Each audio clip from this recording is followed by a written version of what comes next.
Hello, I'm Dr. CeeNa from Sri M.D. Shah Mahila College.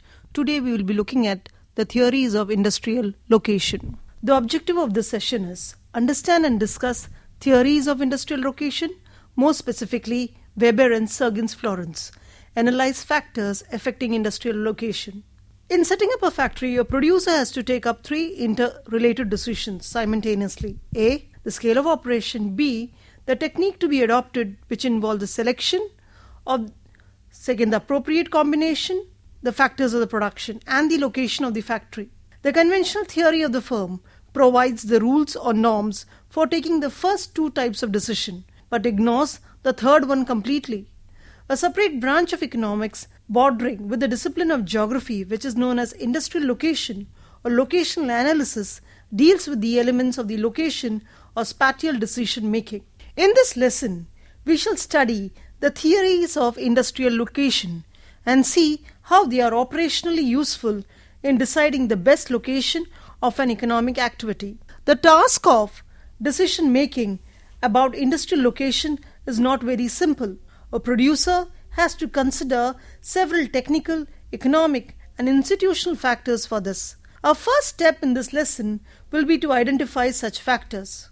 Following this, the second step will be to examine how individual firms react in locating their factories under different physical and economic circumstances. This implies a review of the theoretical approaches to industrial location analysis. The location pattern of an industry depends on a large number of individual decisions of the firms. This aspect of locational analysis in the context of Indian situation will also be examined in brief in this lesson. It's very much relevant for public policy. Finally, we shall present a synthesis in the material in the form of conclusion. Theories of industrial location. What is industrial location? Let us look around the city or town where we live. Think about the forces that structure would be an everyday life. What process yield the built environment? Why are companies and jobs located where they are? These are sort of the questions that concern economic geographers, especially those interested in industrial location. Industries include service firms and office work as well as many other types of job. You do or I will work in an industry. How this industry is structured, how it came to be where it is, the competitive and regulatory environment it faces, the various technologies it can adopt, and other factors that influence why it decides to locate where it did, all have immense influence on our everyday life and prospects. Given the increased level of complexity and a fluctuation in ownership and location of production and services, how can we study the location of these operations? Why should we care about their physical location? Given the increasing of these locations, there are other reasons for us to care about the location.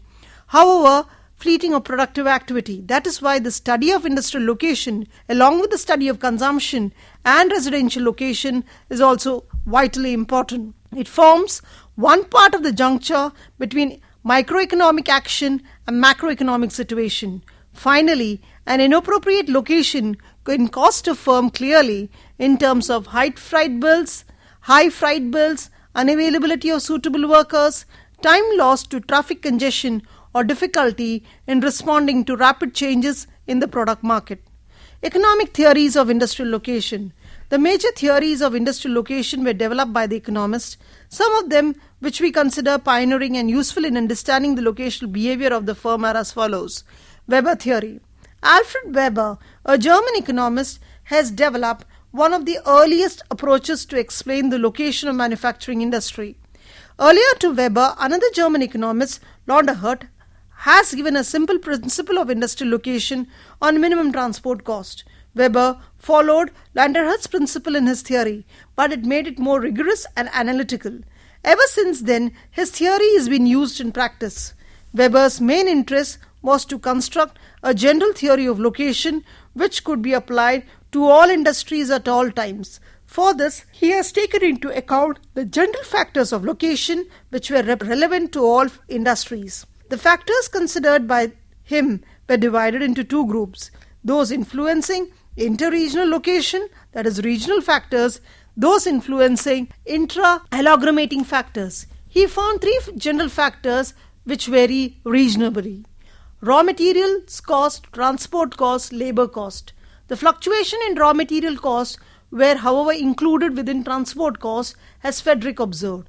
The approach followed by Weber were to explain industrial location in terms of transport costs first, and then to examine the effects of changes in labor cost and agglomerative factors on it. He made some simplifying assumptions for this analysis, such as influence of raw materials including fuel and fire, situation and size of consuming centers are given, there are several fixed labor supply centers, labor is immobile, unlimited in supply at fixed wage rate. Apart from the above mentioned assumption, Weber implicitly assumed the institutional factors like taxation, interest, insurance, etc. as insignificant locational factors. The economic culture and political systems are treated to be uniform and stable across the location. On the whole, Weber assumed perfect competition for his model. Weber started his analysis with the proposition the manufacturing unit tends to locate at the place where cost of transportation is minimum, that is, the location where the number of miles of new material and finished product to be moved per ton if product would. Weber used the locational triangle of Landahart to find the place of minimum transport cost.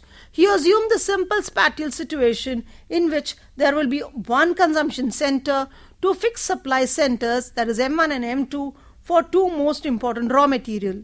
This is illustrated in the diagram. There may be other consumption points and raw material supply centers, but Weber did not consider all of them together. According to Weber, the least cost point will be located within the triangle CM1, M2 and such as the one shown by P.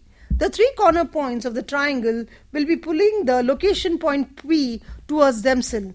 The position of the point will depend on the balance of these pulls exercised by them. If the pull of any one corner is greater than the sum of the pull of the other corners, production will be located at the point or the corner of the origin of the dominant force. The force exerted by each corner production point is in the form of ton-mile weight to be moved from the point M1 and M2 and to the point C. Let X and Y be the requirements of material 1 and M2 in tons per ton of output, and let 1 unit of output, that is finished product, be transported from point P to C. The distance of the corner points from the production point P are known. Let them be A, B and C between P and M1 and M2 and C points respectively. The total ton of transport per unit of output would be AX plus BY plus C. This is to be minimized in order to find the position of point P, that is the location of production. The distance A, B and C, hence the point P, are easy to be found by applying the theory of parallelogram of forces in geometry.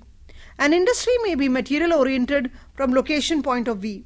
Weber used the material index for identifying such nature of the industry. The material index is defined as M1 is equal to weight of localized material upon weight of finished product. Industries displaying a high material index are attracted towards the sources of raw material such as iron and steel industry, where those having a material index of less than 1 locate at the place of consumption.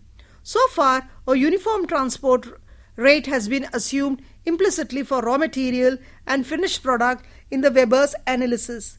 This assumption, being unrealistic, was relaxed by Weber by converting the weight to be transported into an ideal weight and the rate of transportation cost for a material or finished product.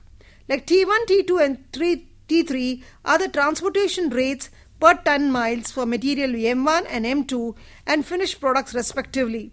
The total transport cost per ton of finished product would be equal to T1 AX1 AX plus T2 BY plus T3C. The location of production point P within the triangle C1 CM1 M2 can be determined now by minimizing this cost instead of the sum of ton miles as mentioned earlier. The least transport cost location of the plant will be distorted if variation in labor cost are allowed. According to Weber, an industry will choose a cheap labor site if the labor cost saving is greater than the increments in transport cost at this site above the minimum possible transport cost. To explain the effect of labor cost, 1. The least transport cost. To explain the effect of labor cost on the least transport cost location of the plant, Weber used the isodepanes. An isodepane is the locus of the point having equal additional transport cost around the least transport cost location. There will be several isodepanes framings rings around the location for different levels of increment transport cost as shown in the diagram. Let P1 be the least transport cost location and L1 be the cheap labor size. Further, let us assume there will be saving of labor cost by rupees 4 if a plant is located at L1 instead of at P1. Should the location be shifted from P1 to L1? For illustration, the isodepane around P1 drawn from incremental transport cost of rupees 1, 2, rupees 3, rupees 4 and rupees 5. Point L1 lies within the isodepane of rupees 4. It implies that it is the economical to shift the location from P1 to L1 if the labor source making a saving of rupees 4 in the cost of production lies outside the isodepane of rupees 4, such as shown by L2. It would mean that a less in shifting the location from the least transport cost location P1 to the labor center L2. In general, let D1 and D2 be the total ton miles of transport services per ton of product of P1 and L1 size respectively. H is the number of man hours required to produce 1 ton of product and T is the cost of transportation per ton mile.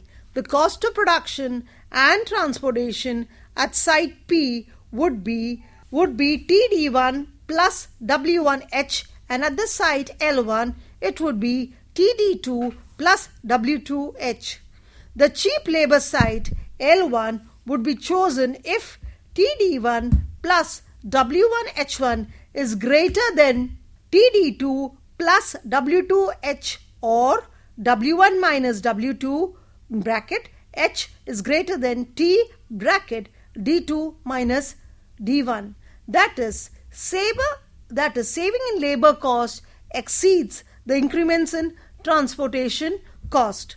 For many level of saving in labor cost, there will be critical isodepane with which the cheap labor cost site must be for economic viability from the locational point of view. To measure the importance of labor as location factor, Weber used the average cost of labor per unit weight of product as an index. Greater the labor cost index, more will be the industry's susceptibility to move from the least transport cost site. As an improvement over the simple labor cost index, Weber suggested to use the industry's coefficient of labor. This is defined as the labor cost per ton of locational weight where locational weight is equal to weight of material and product upon weight of product is equal to material index M1 plus 1. A high coefficient of labor means a strong attraction on the cheap labor location. The next important step in Weber theory is to examine the effect of agglomeration. Agglomeration means concentration of production for a commodity at one place. There will be two types of effects as a result of agglomeration. A. Economics of scales within a plant and economics from the association of several plants. The first effect has been discussed in one of the earlier lessons. The second one, that is the economies of association, is realized from the specialized division of labor between plants, better repair facility, a specialized labor market, a development of markets for the material and products of an industry, and the lowering of social overhead cost. The deglomerative forces such as high cost of land, high rent, pollution, etc. are likely to be operative after a certain stage of location of industries at a place. But Weber ignored them except possibility of high rent, which he related to the size of a city. The basic approach followed by Weber in examining the effect of agglomeration on location of plant is similar to the one used for cheap source of labor. A plant will tend to be located in an agglomeration if the saving of production cost at this location offsets the increase in transport cost as a result of a shift from the least transport cost location. This means the agglomeration lies within the critical isodopane of the firm. There will be several firms in the agglomeration. All of them will be having net benefit because of excessive agglomerate economies over the additional transport cost. The extent of agglomeration depends upon the economies available, the spacing of isodopanes, and the density of the firm, that is the average distance between them. Conclusion: Weber analysis of industrial location is indeed a pioneering one. It has paved the way for development of programming model for industrial location. The theory has some criticism. The most serious one is the assumption of perfectly competitive situation. In the context of spatial analysis, this assumption is incompatible. Distance provide firms with monopoly advantages in proximate area. Therefore, locational specialization is but one aspect of the product differentiation, which implies monopolistic competition. The assumption of maximization of profit would be appropriate for such situation and not the least transport cost for industrial location. The assumption of spatial uniformity of demand condition is another weak point of the Weberian theory. The demand for the product varies with its price and the location of its production. The least transport cost location approach is inappropriate where spatial variability of demand condition is taken into account. The assumption that the scale of operation of the plant has no effect on cost is not realistic. The optimum location for a plant depends on the production level. Further, if we allow substitution among the inputs or factors of production, then the optimum location cannot be defined merely in terms of least transport cost. Agglomeration analysis, as given by Weber, is also incomplete. The immobile and unlimited supply of labor, as assumed by Weber, has also been subjected to criticism. In spite of all such criticism, Weber's theory is an important contribution to industrial location analysis. It is an abstract theory applicable to a general level and not under specific situation. Thank you. The next theory, what we will be looking at is Florence indicative analysis. Sargent-Florence offers a mode of inductive analysis which has assumed a great practical significance during recent years as it yields tangible results regarding the threats of industrial distribution. He has worked out statistical measures of the degree of localization of different industries from the census of production. He does not accept the popular meaning of localization, that is, a relation between industry and geographical area. He observes that the relation of an industry to an area is not so important as the relation of the industry to the distribution of the occupied population as a whole. Florence has introduced two new concepts in the terminology of the theory of location, namely locational factor and coefficient of localization. Location factor, it is an index of the degree of concentration of an industry in a particular place. This index is arrived at by taking the percentage of all workers in a particular industry found in a certain region and dividing it by the proportion in that region of the total industrial workers in the country. The region chosen would be political division of the country, since a division into the industrial zone is not feasible even though it might be more scientific. The underlying idea of such index is that location should be explained as the degree of dissimilarity between geographical distribution of the industry and the population of the country. If an industry is evenly distributed over the whole country, the location factor for each region would be unity because the proportion of the total industrial workers of the region is a particular industry. In case industry is not evenly distributed, the location factor will be either above or below unity. When it is above unity, the location is supposed to have a higher share of the industry than what is legitimately due to it. On the other hand, if it is below unity, the region is not supposed to have a sufficient share of the industry. Coefficient of localization. It indicates the propensity of an industry to concentrate. Though it refers to a particular industry, it is not in relation to a region. On the other hand, it is in relation to an industry's tendency for localization anywhere in the country. It can be worked out for an industry from the census of the production by the following formula.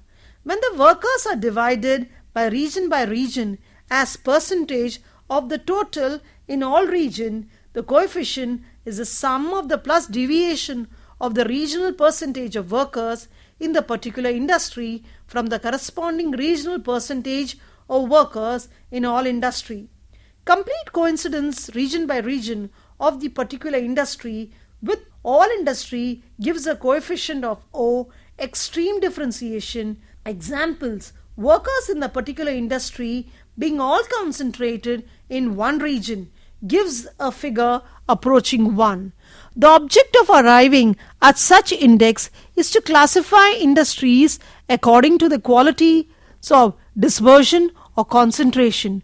On the basis of the coefficient of localization of all industries of the country can be divided into 3 categories of high, low and medium coefficient industry.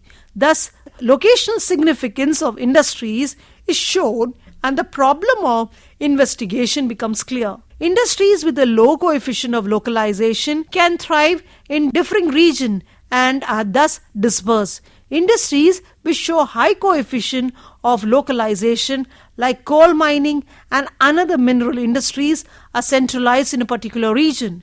It is interesting to note the industries having a very high or low coefficient of localization show little tendency to deviate, particularly the former, as they are predominantly localized near the source of raw material. The latter, though greatly influenced by shifts in centers of the population and consumption, are usually evenly distributed over the whole region. Critical assessment. The inductive approach of Florence, based on 2 statistical indices, has been criticized on the following ground. The indices given by Florence reveal the existing state of distribution of industries in a particular country.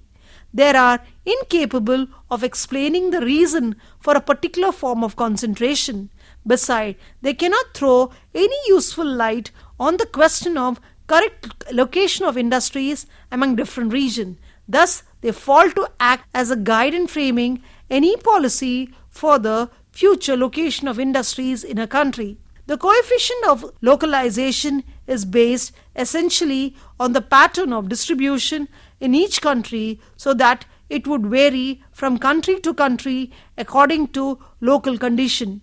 It is difficult to determine merely on the basis of the coefficient whether an industry has a tendency for concentration or not. At best, it can have only a verification value. Therefore, the inherent tendency of an industry for concentration should also be examined. The locational factor is not always a guide of the degree of concentration of an industry because it is based on the number of industrial workers employed in each area. A better basis of comparison may be the output in each area, since difference in the efficiency of production may exist among the various industrial centers involving varying properties of labor employed by them. In terms of industrial concentration, the output basis is more scientific than the employment basis. Conclusion. But the indices prepared by Sagan Florence are of immense significance for studying the locational dynamics in any country. Such indices should precede any application of the theoretical principles for asserting the causes that underlie such dynamics. Despite certain limitation, the indices are an invaluable guide for analyzing the trends of industrial development in a country. The coefficient of localization helps in deciding the types of industry that may be dispersed under the scheme of recognition. Industries with a median coefficient of localization can be diversified over a wide area according to a factor equipment in each region. The inductive findings of Florence can be locally explained and interpreted in terms of Weberian terminology. There should be a judicious combination of the theory of Weber with the indices provided by Florence to enunciate a policy of scientific location of industries of a country. It should, however, be noted that both these approaches are based on a capitalist structure of society. Hence, under socialist pattern of society, which is the objective of Indian economic policy, the conclusion reached with the help of pure theory of inductive analysis may have to be changed. Cost consideration may be subordinated to welfare consideration, and subsidization in various forms may come into operation. Thank you. Now we will be looking at the factors affecting location. A factory with whose location analysis we are concerned in this lesson is a technical unit whose function is to convert a set of raw material into some output with the help of man and machines, that is, the factor of production. The raw material and other inputs required by the factory for production will be rarely available at the place. Similarly, the output of the factory will be rarely sold at a single place. It has to be sent to different places, which again involve transportation and selling cost. Moreover, all political location for the factory will not be equally economical. Only any one of them is to be chosen which will be most economical. How to make the choice for this? It is not very simple. A large number of technical, economic and institutional factors which exert pull and pressure or location of the factory in varying magnitudes are to be considered simultaneously. A general list of such factors is given below. Technical factors. These are the physical factors which are more or less geographical in nature, related to soil, raw material, people, climate, etc. The important factors in this category are availability of land, nature and quality of raw material from land, geographical situation of the factory site in relation to transport facilities by rail, road, water and air, quantity and quality of human resources, energy resources, availability of water for drinking and industrial uses, waste disposal facilities, climate. Economic and infrastructural factors, input prices, taxes, markets, skills of labor force, availability of adequate infrastructural facility, etc. constitute together the category of economic factors. The general list of factors for this would be as follows: local markets, situation in relation to export market, cost of land and building, cost of infrastructural facilities such as transport charges, power tariff, water rates, etc., salaries and wages in relation to skill, local cost of living, taxes and subsidies, cost and availability of finance, structure of existing industry, industrial relation and trade union activities around proposed location sites, demographic factors such as age and sex composition of local population, literacy, professional skills, etc., local medical facility, housing facility, cultural facility such as school, club and other recreational centers. Other factors, all other miscellaneous locational factors may be put into this theory. Two of them are government policies towards location of new plants and personal factors. Most of the government pursue the policy of rapid industrialization of their states. They provide several facilities of locating new plants in some places or regions. An entrepreneur has to evaluate the facility for locating new plants in some places or regions. An entrepreneur has to evaluate the facilities given by the government very carefully before taking a decision on the location of his factory. Personal factors also play an important role in locational design. A manufacturer may prefer to locate his factory at his birthplace, disregarding all economic factors. Industrial location based on such personal factors will entirely be a matter of chance or what is called historical accident. Automobile factories of Ford or at Detroit and of Morris at Oxford are examples for this. Conclusion. Most of the factors mentioned above are self-explanatory. The weight assigned to individual factors depend upon the prevailing circumstances and the nature of the industry. In some industries, firms are located near source of major raw material such as iron and steel and pulp and paper, while in some industries they are located near market. All factors together provide a spatial configuration which is to be analyzed very carefully for the optimum location of a factory. The choice of location which will not be independent of the scale of production and the techniques to be used for that. They are interrelated aspects which are to be decided together. Some of the locational factors will be operative while their effect on the scale of production. Some of the technique of production and some will be place specific. Example, the physical factors and agglomerative effects, etc. There are several theoretical and applied approaches for locational analysis based on the above mentioned factors. They are, however, partial in nature in the sense that they take into account only a few locational factors, assuming all of the factors either constant or irrelevant. This was of quite natural as a comprehensive location model which incorporates all the factors is difficult to construct if not possible. Thank you. Today we will be looking at the various product pricing theories and its evidences. The problem of product pricing has attracted the attention of all economists on the theoretical level and of manufacturers and producers at the practical in any market, right from Marshall, who explained product pricing in terms of marginal demand and marginal supply, till today passing through the stages of marginal pricing, cost plus pricing, limit pricing, and game theory of pricing. Many developments have taken place in the area of product pricing. Marginal pricing of model deals with four curves: AR, AC, MC, and MR, that is average revenue, average cost, and marginal revenue. Product pricing being determined by the equilibrium decided by a point of intersection between marginal cost and marginal revenue. Each stage has some implication for product pricing. It may be AR is equal to AC, AC is equal to MC, or MC is equal to MR, each one indicating different position for the producer, a different point of intersection between different curves. For example, AC is equal to AR is a point of normal profit for the firm.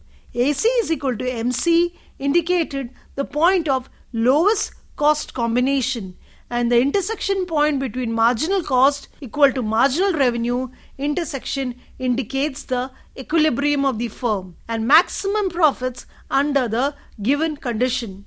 Cost plus pricing is based on empirical evidence collected by Hall and Hitch. This procedure explains that a firm fixes the price of the product, which must include average total cost plus some margin of profit, which is determined by rule of thumb. This is also called markup pricing. The limit pricing advocates make use of game theory, which is the latest addition to product pricing and involves mathematical analysis. This approach has yet to reach finality to its conclusion and are therefore in further stages of development requiring empirical evidences. The playground for product pricing is the market. Right from perfect market, monopoly, monopolistic competition are the simple and direct way depending upon equality between marginal cost equal to marginal revenue principle. It even includes monopsony market. All these markets ultimately culminate in duopolistic and oligopolistic market. In industrial economics, some alternative theoretical approaches to oligopoly problem. In order to bring out the basic principles underlying the problem, we consider mainly simple models of two firms making interdependent decisions in a market. This case highlights the essential characteristic of an oligopolistic market, namely that each firm knows that its fortune depends on its rival's action as well as its own. Hence, a duopolistic pricing problem is the strategic one of determining a policy to ensure a high profit given the policy of its rival. As with most strategic problems, a multiplicity of solutions will exist depending on the strategies adopted by the participant and the way game is played. In the next few sections, we consider some traditional theories of oligopoly which serve to illustrate this multiplicity. Although none of these theories can be taken as a theory of oligopoly, it is often useful to use one or the other of them as a convenient simplification in further theoretical work in industrial economics. Hence, it is desirable to be familiar with these theories in order to understand some other work referred to later in these lessons. The pioneering work of oligopoly pricing was done as early as 1838 by French economist Cournot. He discussed that each firm seeks to maximize profit, taking rival output as given. Cournot model can be illustrated by assuming a market with two firms producing a homogeneous product. Assume that each firm has identical constant cost and the market demand is linear with P is equal to X minus beta X, where P is the market price, X is the market output, and X and beta are positive constants. Thus, the firm 1 may seek to maximize profit. Pi is equal to Px1 minus Cx1, and the necessary condition for profit maximization is P plus x1 dy by dx bracket 1 dxz by dx1 closer bracket minus C is equal to 0. Crucial to the solution of this equation is the value of dx1 by dx, which is known as firm 1's conjoint variation. This measures firm 1's expectation as to firm's 2 output reaction to a marginal change in its own output. Cournot assumption is that dx2 by dx1 is equal to 0, such that each firm does not expect its rival to react to a change in its output. It should be stressed that this is an expectation on the part of each firm, need not correspond with the actual reaction of a rival. Firm 2 also has an equilibrium condition for the maximization of its profits given by P plus x2 dp by dx bracket 1 plus dx1 by dx2 close the bracket minus C is equal to 0. Setting the conjugal variation equal to 0 and noting that dp by dx is equal to minus A. With a linear market demand, we can sum equation 2 and 3 to give 2 bracket P minus C close the bracket minus beta x is equal to 0, or substitution for P and rearrangement we have market output as x is equal to 2 x minus C close the bracket upon 3 beta and market price as P is equal to x plus 2x upon 3. These equations represent the market equilibrium solution of the Cournot model, assuming profit maximization and zero output conjuncts by both firms. The output and the price set in 5 and 6 above lie between these set in perfect competition and monopoly. It is easily shown that a monopolist would set output xm is equal to a minus c close the bracket divided by 2 beta with a price pm is equal to open the bracket x plus c close the bracket divided by 2, while in perfect competition xc is equal to open the bracket x minus c close the bracket divided by a and pc is equal to c2. Hence, while a monopolist produces half of the competitive output in order to maximize industry profit, Cournot duopolists produce 2/3 of all the output. Hence, they fail to exert as great as a price-raising effect as a monopolist. Also, it can be shown that n Cournot firm market output and price with respectively be x is equal to n open the bracket x minus c close the bracket upon open the bracket n plus 1 close the bracket beta and p is equal to x plus NC divided by N plus 1. As N rises above 2, market output increases and market price falls. In the limit, of course, price approaches competitive levels as N increases, with much of the price reduction arising as firms are initially added to the market. In this model, therefore, price reduction can be gained particularly by weakening tight oligopoly position rather than when more firms operate in the market. Diagram illustrates these results for the cases of Cournot equilibrium for 2, 3 and 5 and 10 firms. As can be seen, one half of the difference between the monopoly price PM and the competitive price PC is made up with just 3 firms in Cournot equilibrium, and further firms make successfully small contribution to price reduction. As firm number increases towards infinity, price approaches competitive level.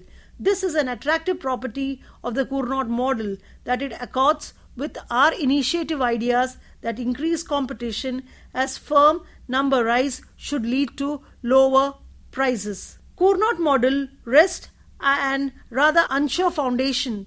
However, apart from the fact that assumption of zero output, conjectural variation is arbitrary. It is also frequently noted that such an assumption is inconsistent with actual reactions in the model. Thus, for example, while each firm sets output to minimize profit, assuming that its rival output is given in disequilibrium, situation's rival will in fact respond by changing output, thus nullifying this assumption. Hence, it would be seem that firms would learn from this and attempt to incorporate this knowledge to their behavior. While the model under consideration is elastic, it nevertheless implicitly suggests a dynamic adjustment process. Suppose initially that a firm 2's output is 0 and firm 1's output is x1 t in the diagram. Then firm 2, expecting that 1's output to remain at x1, will set output at x1 2 as shown by its reaction function. Firm will respond, however, according to Cournot model by taking x1 2 as given and reducing output to x11 2. Firm 2 then respond by raising output to x11 2, and the process continues until the Cournot equilibrium of E is attained. In each step of the process, each firm sets output to maximize profit, assuming the other firm's output is given. But each stage until equilibrium is reached, this assumption is shown to be false. Apparently, neither firm has the capacity to learn from experience to take advantage of information generated in the adjustment process. Cournot model can be defended to a limited extent, however, for the following reason. First, it can be argued that when an adjustment process does take place in time, then it can rather quickly to a position in the neighborhood of E. They may not have time to modify their behavior before an equilibrium is reached. In such circumstances, once an equilibrium is established, firms may prefer to stick to it rather than promote further competition. Second, equilibrium may be regarded as simply reprehensive of a wider class of equilibrium, hence useful as a benchmark for analysis. Both arguments are possible to some extent, although by no means of cost. In particular, they fail to deal completely with the consistency issue. Thank you. The next model we are going to consider is Burton model. An earlier critic of Cournot model was made by Burton. He argued that firms might alternatively take rival prices rather than output as given. This apparently strange change in the analysis has radical implication for equilibrium in the homogeneous product case. Consider a market where all the firms initially set given high price. If firm adopts Burton conjecture, it thinks that by marginally cutting its price, it can capture the whole of the market sale. If all firms think this, then all will seek marginally to undercut their prices and a price cutting war will result. Moreover, firms will stop cutting prices only when competitive cost levels are reached.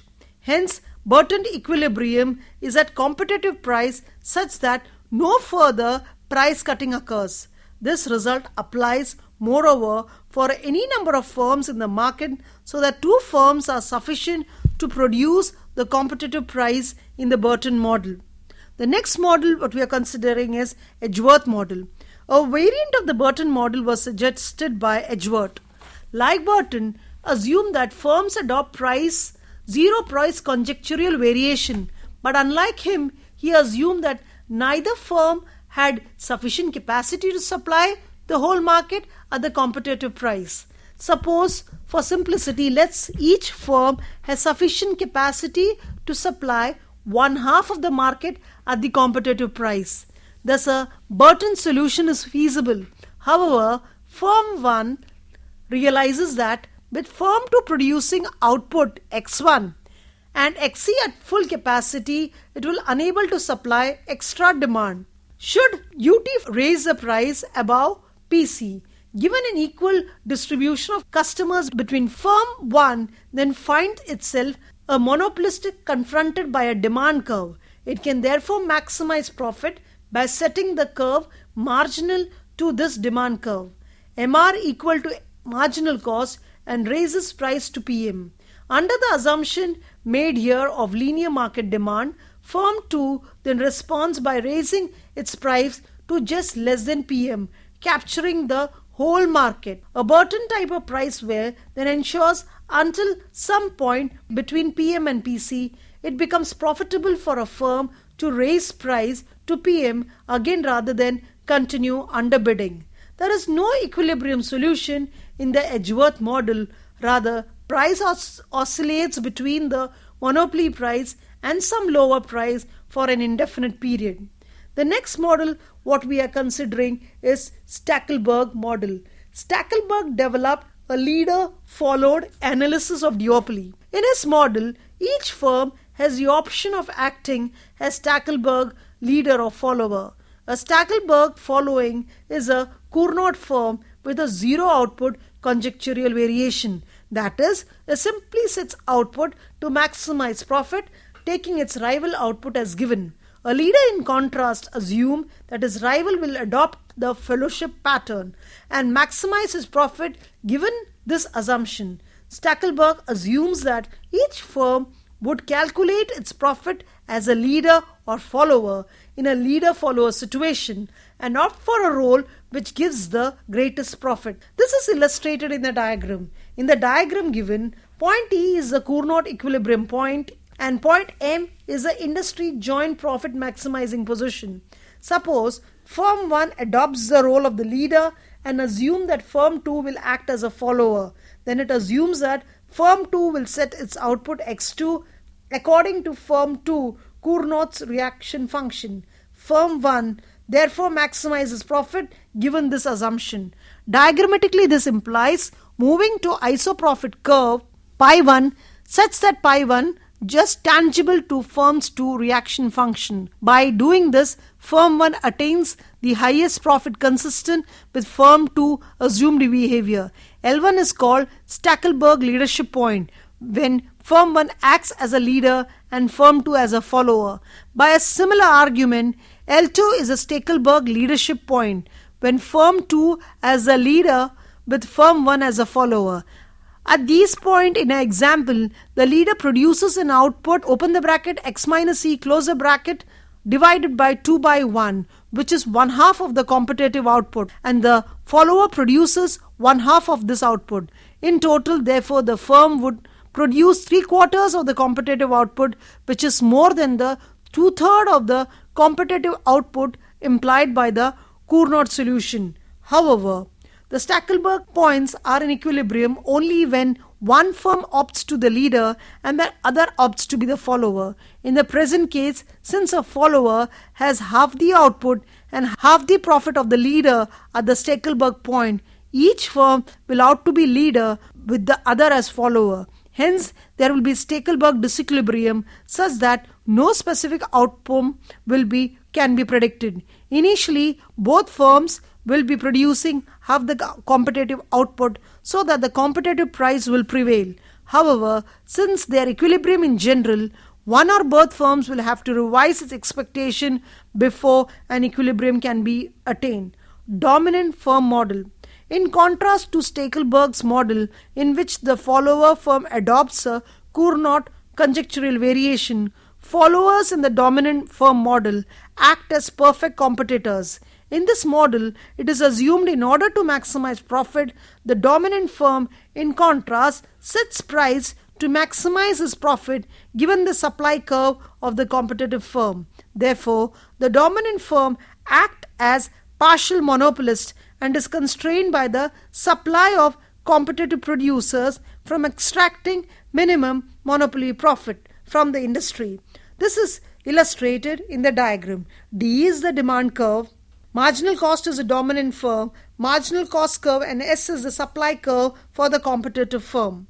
Curve N1D is then the net demand curve for the dominant firm, found by horizontally subtracting S from D. In order to maximize profit, dominant firm sets the marginal revenue curve, MRN, corresponding to this demand curve equal to marginal cost. The result is output OX1 for the dominant firm with price OP1. Since the competitive fringe also supplies output to distance X1, X3 at this price, market is OX3. For convenience, we can have also marked the monopoly price OP2 and monopoly output OX2 on the diagram. As one would expect, the introduction of the competitive supply weakens the monopoly power of the dominant firm, as shown by the reduction in the price cost margin, bracket, open the bracket, P minus MC, close the bracket, divided by P. Moreover, an expansion of supply tends to reduce market price further. It can be shown, in fact, an increase in market share by the competitive firm can act as a useful indicator of the extent to which price exceeds marginal cost in this model. The next theory what we are going to see is a coordinated behavior. Assuming that firms in an oligopolistic industry seeks to maximize profit, an obvious incentive exists for cooperation rather than competition between them. Such cooperation could take the form of cartels or less binding arrangements between firms on prices, output, etc. In addition, however, Chamberlain has suggested that oligopolistic firms may tactily coordinate their actions to this end. Specifically, he suggested that oligopoly groups would recognize their mutual interdependence and hence refrain from costly competition. In Chamberlain's view, even with two or more producers in a market and no form of collusion, one may still observe approximate monopoly pricing. More generally, however, oligopolistic coordination may vary systematically with firm members or market behavior. Hence, one can imagine a spectrum of behavior possibilities ranging from competition to collusion and depending on the degree of concentration in the market. The next theory what we are going to see is consistent conjectures equilibrium. Finally, we can consider some recent work on so-called consistent conjectures equilibrium as developed by Breshman and others. This work emphasized the inconsistency of many oligopoly models such as Cournot model, which are not consistent with the actual reaction of firms in the model. Proponents of consistent conjectures model have suggested that if firms are rational, one must expect them to adopt consistent conjectural variation. Hence, this requirement can be used to define admissible oligopoly situation which ensures that firms do not behave misguidedly. The idea is analogous to some extent to idea of a rational expectation solution in macroeconomic theory. As developed so far, however, it has been applied only in a static context and it is not clear in general. However, it would work under dynamic condition.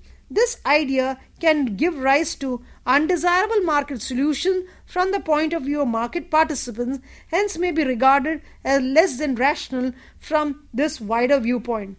The next theory is the neoclassical squeezy model or kinked demand curve theory. The kinked demand curve theory of oligopoly was introduced almost simultaneously by Paul Squeezy in USA and by R.L. Hall and C.J. Hitch in UK. This theory is concerned to model the conjectural variation of oligopolists with respect to price. The primary focus of the analysis is not on the equilibrium price, but rather on the movement in oligopolistic prices. Specifically, the theory suggests that oligopoly prices may tend to be rigid, not responding to changes in cost and demand condition to the extent that one would expect in profit maximizing theory. We assume an oligopolistic market with different prospects. The diagram below illustrates the situation for a typical oligopolistic with current price PO. Curve DD represents the oligopolistic demand curve on the assumption that the rivals match its price changes with a more elastic demand curve. DD1 would apply if rivals held price constant as the firm changed price. The King demand curve theory assumes that oligopolistic firm expects rivals to match price cuts but not price increase. Hence, the typical firm perceived demand curve DD1 below current price PO and DD above PO, implying a kinked demand curve at the current price. This in turn implies firm's marginal revenue curve is discontinuous over range at current output XO. Given this conjectural variation, if marginal cost cuts marginal revenue at some point in the later discontinuous range, then the current price and output are perceived to be at profit maximizing level. The novelty of the theory is that it predicts that oligopolistic prices will tend to be rigid to changes in cost and demand condition.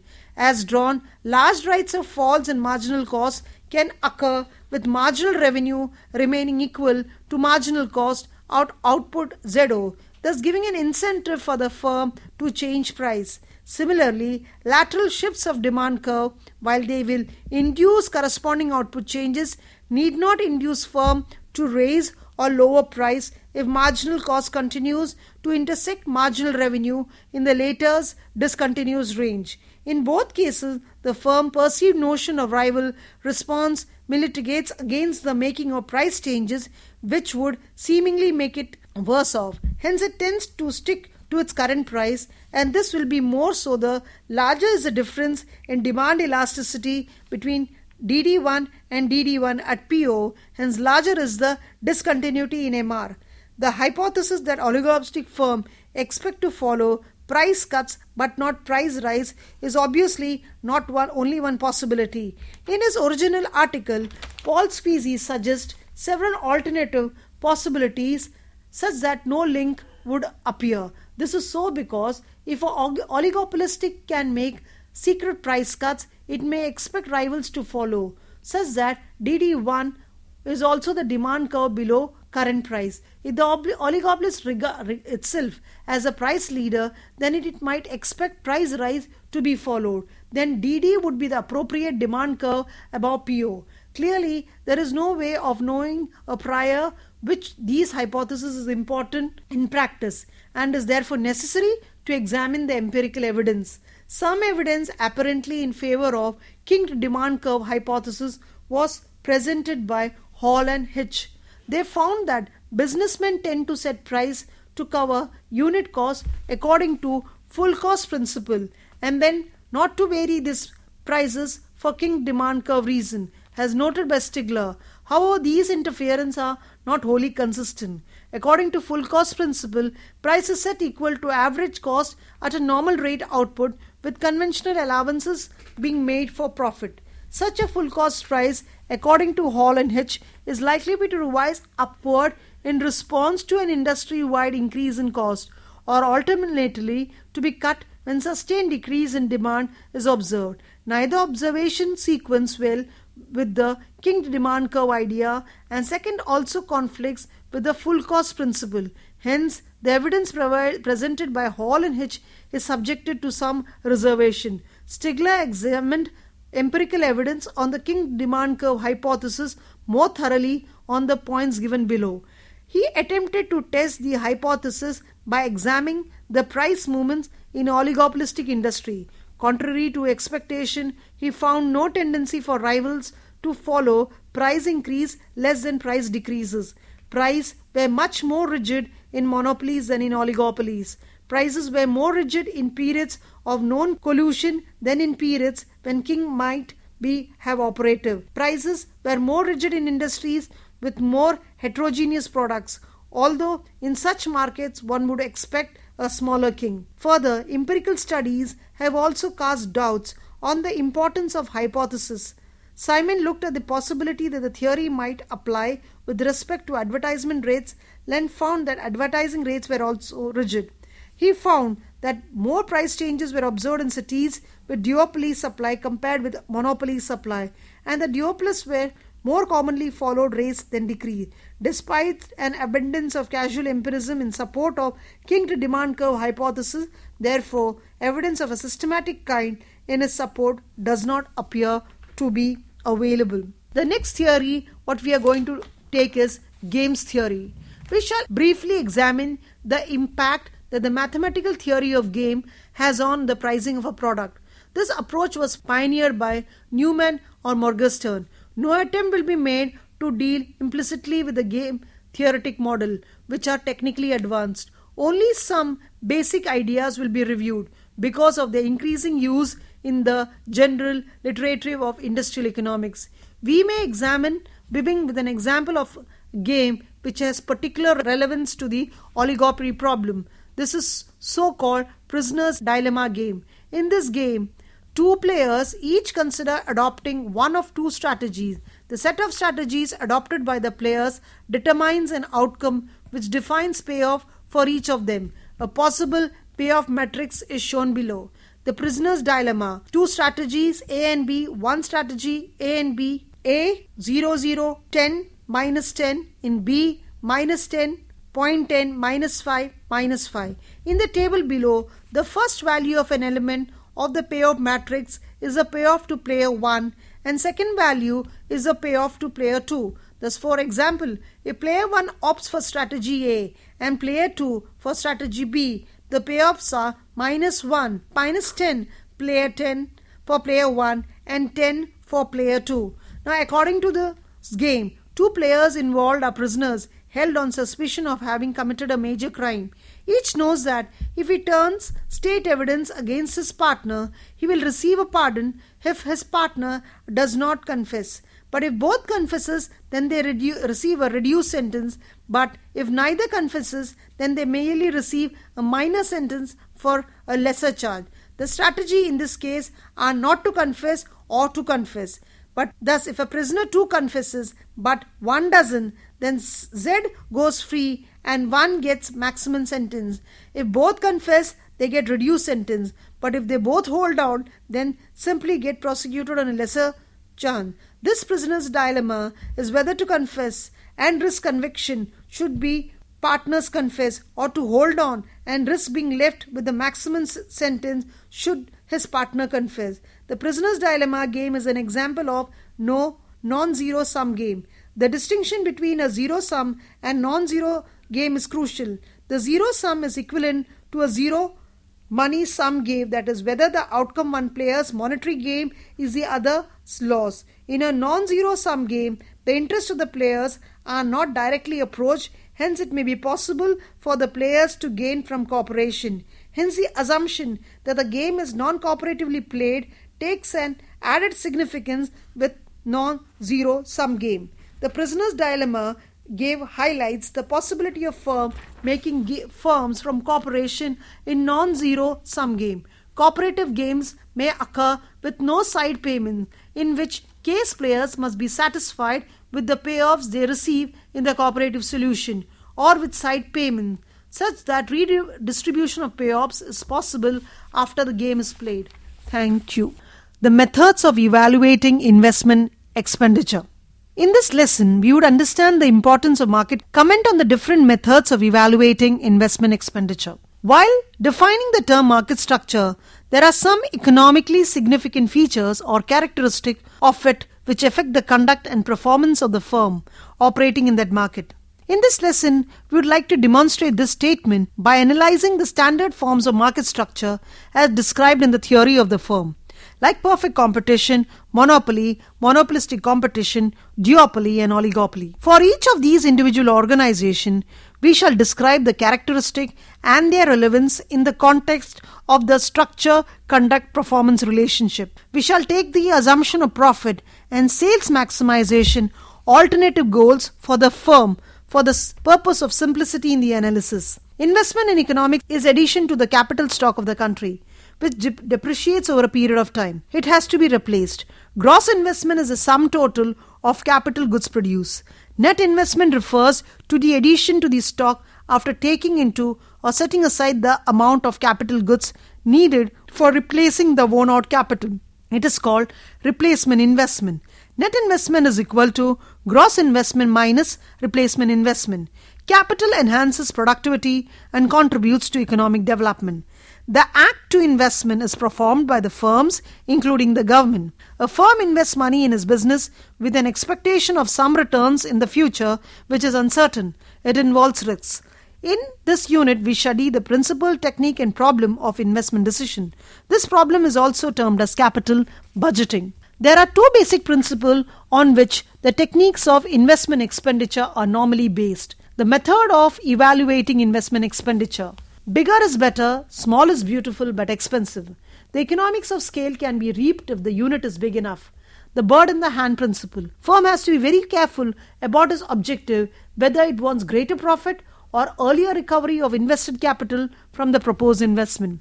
Based on these principles, an investment confronts two problems in project evaluation: whether the project is to be undertaken at all in the first place.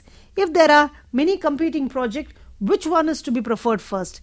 The methods currently being used are given below. The payback method. It is defined as the length of time required to recover the initial investment. It is expressed as the duration of the stream of net cash proceeds produced by an investment equal to any initial capital outlay. This method replaces competing projects in order of profitability. The following figure illustrates that the initial investment of rupees 10,000 can be recovered in 3 years' time and therefore generates surplus for the time. In 3 years' time, the project recovers its initial investment. The break-even point is reached, therefore the project generates surplus. The average or account rate of return method. It is defined as a percentage ratio of profit to capital employed. Profit may be net or gross of tax and interest. Capital is taken as initial investment or average investment during the lifetime of the project or annual average of net book value. On the basis, alternative projects of similar nature are computed. The project which yields the highest rate of return would be preferred. Let us take a hypothetical example. The life of the capital asset is 5 years. The project has an initial investment of 60,000 and having 12,000 as annual depreciation charges.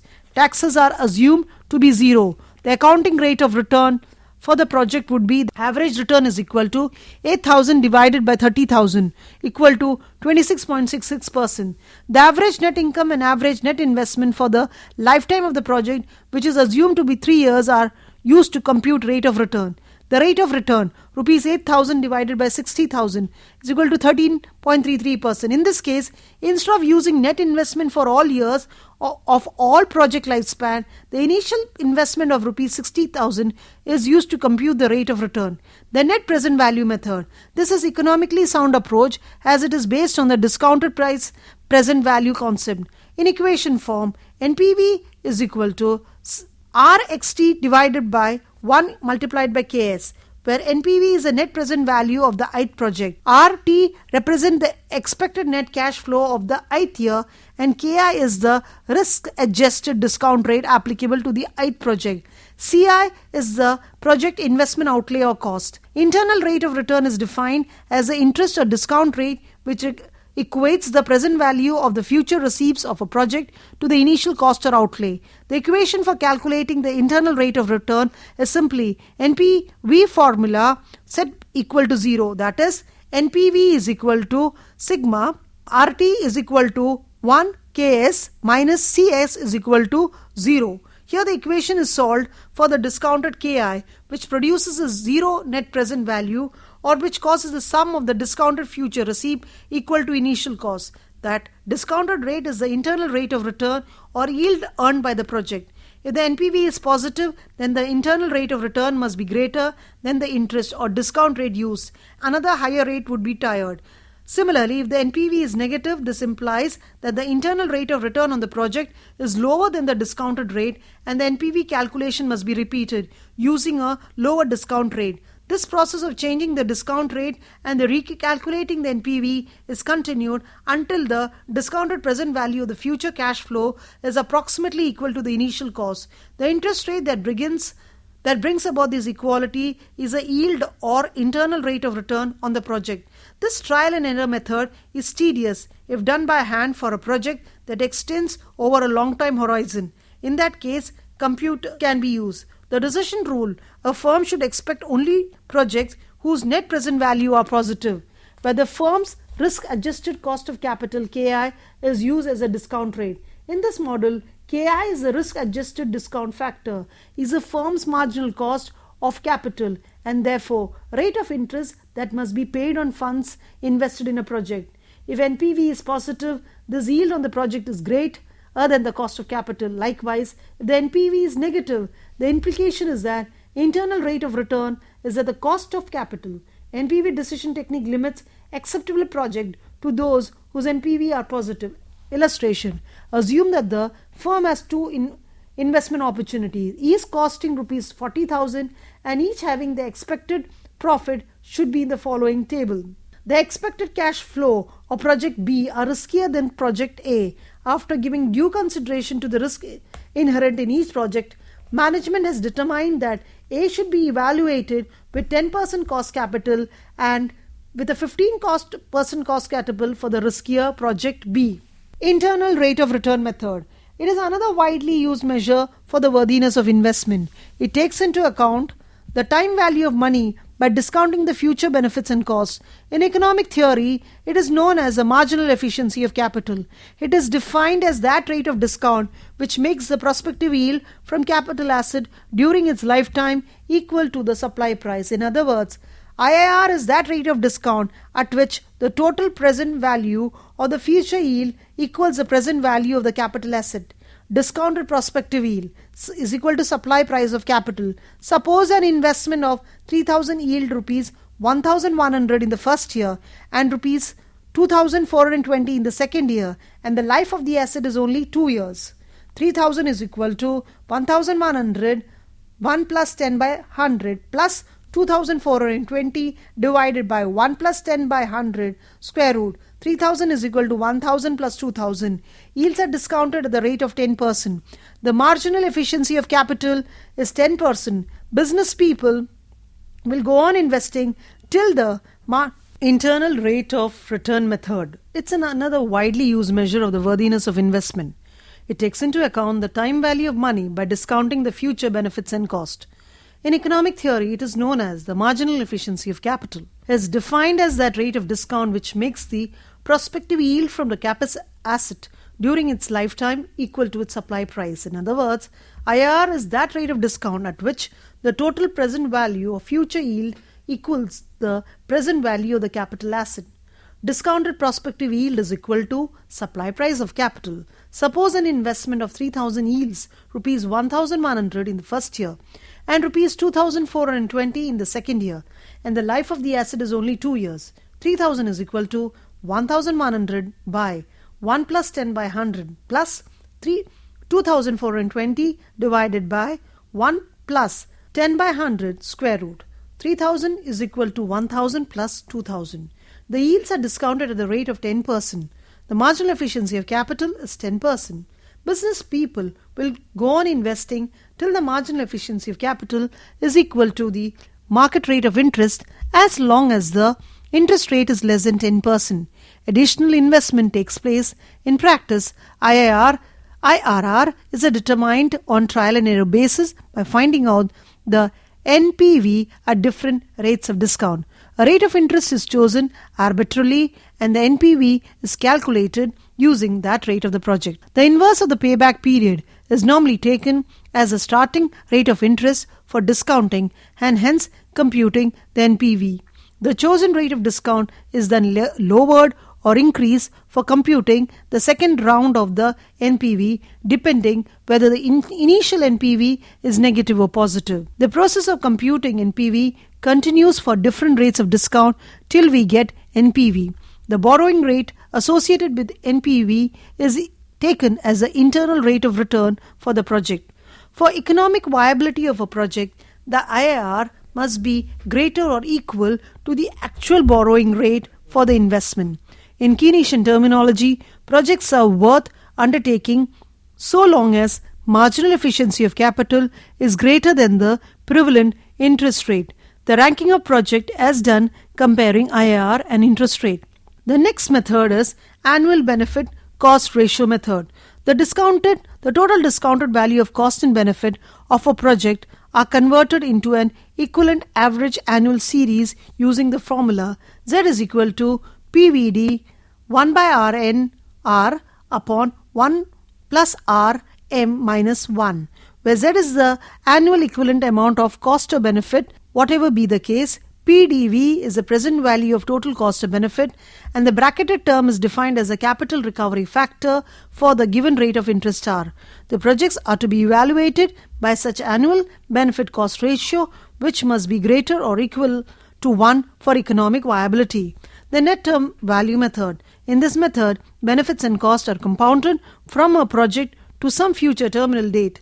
It is a reverse of PDV method. The difference between the terminal values of benefit and cost is called net terminal value. It should be more than 0. The projects are ranked on the basis of the net terminal values where there is competition among the projects to be accepted. The next method is social cost benefit analysis. A firm which draws resources from society owes a social responsibility. In pursuit of private profit, it calculates only commercial costs and benefits, ignoring the benefit and cost to the society. It generates employment and output on one hand and creates pollution and environmental degradation on the other. The latter are called social cost. The projects are ranked in order to priority taking the former and later cost-benefit calculation. The social cost-benefit analysis of investment projects is becoming popular day by day. The main credit for this popularity goes to the studies conducted by United Nations Industrial Development Organization (UNDO), the World Bank, the OECD, and individual authors like Little, Mears, Haber, and Miche. Today this analysis is more theoretical. What is now practically needed is an operational approach.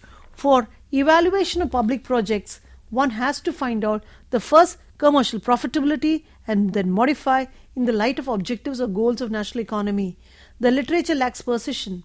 In its absence, NPV method and the associated indices such as the benefit cost ratio and the discounted profitability indices may be taken as an operationally acceptable method.